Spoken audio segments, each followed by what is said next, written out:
په داسې حال کې چې د روژې مبارکه میاشت ورو ورو پای ته رسېدو ته نږدې کیږي، خو د نبي زاده مرستندویه بنسټ د روژې میاشتې برنامه همداراز دوام لري او د دې میاشتې په 26مه چې د 2015 کال مارچ میاشتې 26مې سره برابرېږي، یو ځل بیا اړمنو ته پاخه شوي خواړه وویشل شول. مسئولین د دغو کسانو شمیر څه باندې 2000 تنه یادوي. طبق معمول همیشه 2000 و اضافه تر از 2000 نفر زیر پوشش کمک‌های نان پخته قرار میدیم.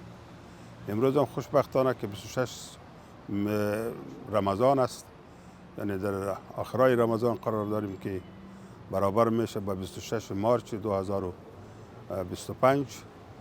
باز هم برای 2000 و اضافه تر از 2000 فامیل ما نان افطاری را آماده ساختیم. په ورته مهال برخمن شوي کسان وایي له کلونو راهیسې اړمنو ته د نبي زاده مرستندویه بنسټ د مرستې رسونې د برنامو شاهد دي. دوی د دغه بنسټ د بشر دوستانه مرستو څخه مننه کوي. پار سال ما نان بردیم، پیرا سال هم نان بردیم.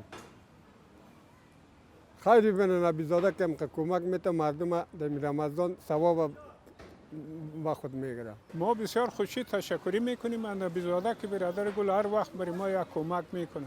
هر وقت برین برای ما میته. بسیار خوبه که برای غریبا کمک میشه، خیر ببینه، خدا روزیش بیشتر کنه، زیادتر بده دیگه.